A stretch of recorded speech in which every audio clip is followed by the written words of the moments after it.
we are officially 2 months in our pregnancy journey, with only 1 month left in the first trimester. Let's talk about how this last week felt, some major herbs that you should avoid, especially in this first trimester period, and what the major developmental highlights are for the week.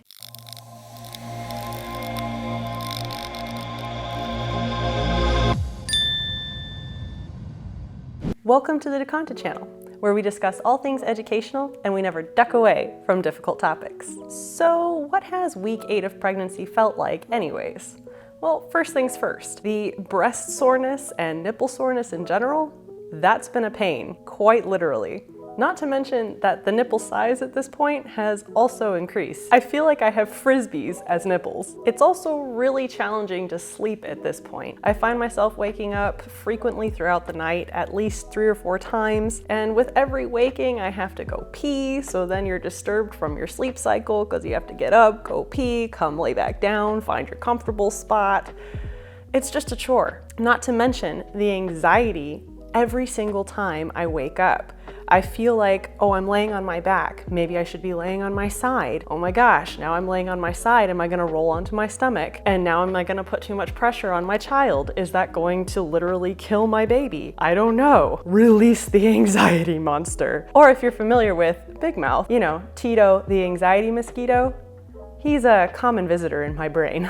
So all of these things literally make every position you can think of in bed uncomfortable, which also makes it impossible to fall back asleep every time you wake up, and therefore continues the sleepless night cycle. The other thing that's been a big struggle this week is still continuing from week 7, where I really don't feel like eating anything, but I'm starving, but nothing sounds good to eat. So you're in this middle of this conundrum where it's like, what do I eat? I don't know. Everything sounds disgusting, but I want to eat something because I'm really hungry and nauseated, and it's very frustrating. The one thing that did sound good this week though was for my husband and I's date night, which we usually bring home food so I just don't have to cook that night. And man, my dad brought up Red Robin when I was talking to him on the phone, and that just hit the money for me. Somewhere in my brain, I was like, that's it. I have to have Red Robin. And it was fantastic. Dipping those steak fries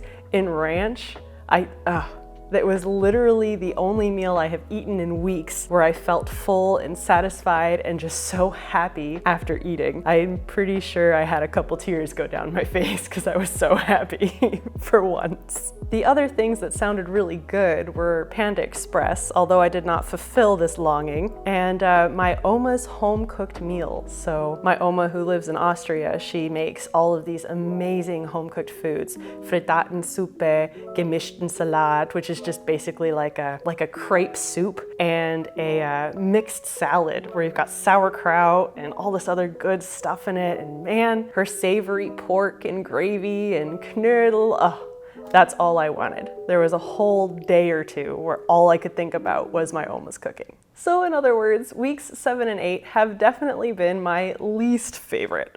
But there is still some good things that came from it. Usually I would drink tea to make myself feel better whenever I feel sickly. But in this case, while you're pregnant, there's a lot of teas that you really should avoid because they have herbs in them that could cause your baby harm. So I wanted to share this knowledge of what herbs should be avoided through song. There are some herbs that you really should evade while you are pregnant to keep your baby safe. Black and blue cohosh are some of the worst, but there's also aloe vera, hops and shepherd's purse, cinnamon, yohimbe, and St. John's wort. Rhubarb, rue, and ruda can cause your baby hurt. Castor oil, cat's claw, and wild yam. Bugleweed and buckthorn, tell them all to scram.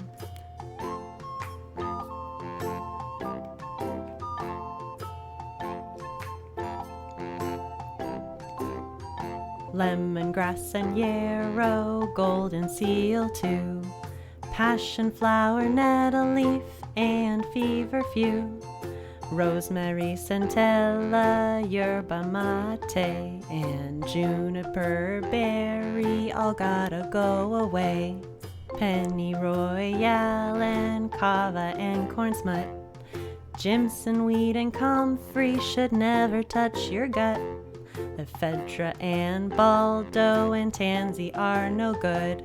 Safflower, thuja, wormseed, and wormwood. No to tobacco and no to Scotch broom, because both of these herbs can really harm the womb. Chamomile, cassia, they've all got to get. Donquil, male fern, clover, and arget.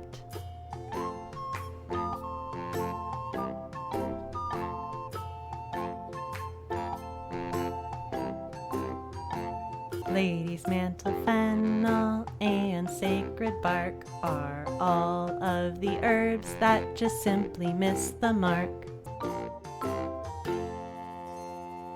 So remember that many of the drugs that we have come from a natural source, like herbs. So herbs are literally like a non-FDA regulated form of drugs. So it's really, really important to be aware of what herbs you're consuming, especially if you're consuming them in the form of capsules, pills, tinctures, essential oils, or liquid extracts. Many of the herbs I mentioned in that song should be avoided altogether because they can cause premature labor, miscarriage, uterine contractions, birth defects, are just plain toxic, or they're hallucinogenic in general. Now, you don't have to obsess about eliminating all of those herbs from your diet entirely. So for example, it's still okay to put rosemary on your chicken or on your food and consume it that way. But if you are going to consume rosemary in the form of like a capsule, like a medicinal pill, that's where it can become a problem and can cause uterine stimulant effects. Now, if you happen to be an avid tea drinker like I am,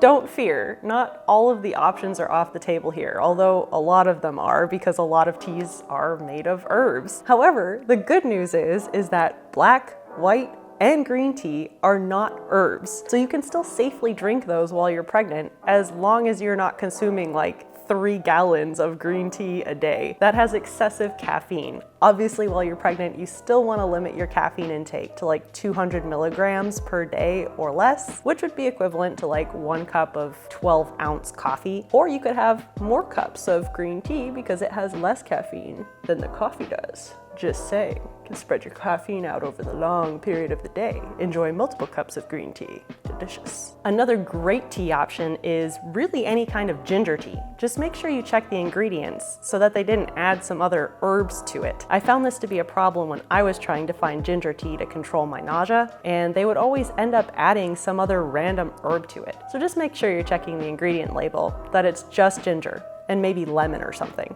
And although raspberry leaf tea is considered safe after 32 weeks of pregnancy, it's not recommended before then. The reason for this is because it can cause premature labor. It can kind of help you go into labor. So if you really are insistent on drinking red raspberry leaf tea, do it after 32 weeks of pregnancy. Ultimately, since herbs and supplements and all that kind of natural products aren't very strictly regulated in the US, and manufacturers don't have to put like safety labels or test them for efficacy before they sell them or put them on the store shelves, it's really important that you talk to your healthcare provider before you consume any herbal anything while you're pregnant. So while week 8 wasn't necessarily my favorite, there are some pretty incredible things happening developmental-wise during week 8. At 8 weeks, the average embryo is 0.6 inches or 1.6 centimeters long and weighs roughly about 15 grams, which is equivalent to about the size of a bean, as shown in the model here.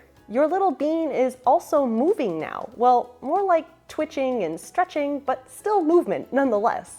Now, although you won't be able to feel those little movements yet until quite a few weeks from now, there are bones growing and nerves and muscles, only making your little bean stronger and stronger so that you will be able to feel those little flutter movements that I'm sure you're dying to feel between weeks 16 and 22. I know I'm excited to feel them for the first time. His or her hands and feet are sprouting webbed fingers and toes. While the intestines are doing something kind of freaky, they're basically moving outside of the abdomen and into the umbilical cord. As weird and as crazy as that may sound, don't worry, they won't stay there. Those intestines will return back into your little one's abdomen around 12 weeks.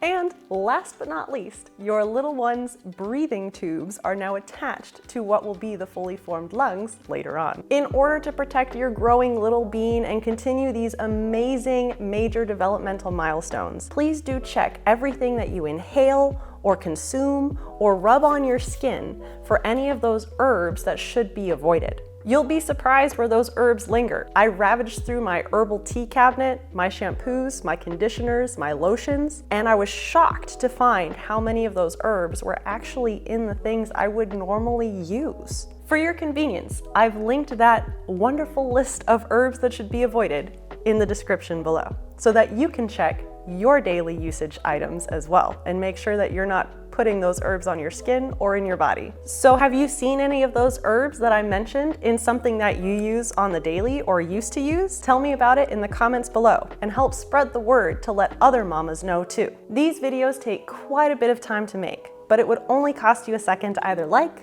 or dislike this video. To join me next week on the super simplified science of pregnancy, a 40-week series following me through the 40 weeks of pregnancy. Hopefully I'm not 5 weeks early again like I was with my first. All you have to do is subscribe. Thanks for watching and see you next week.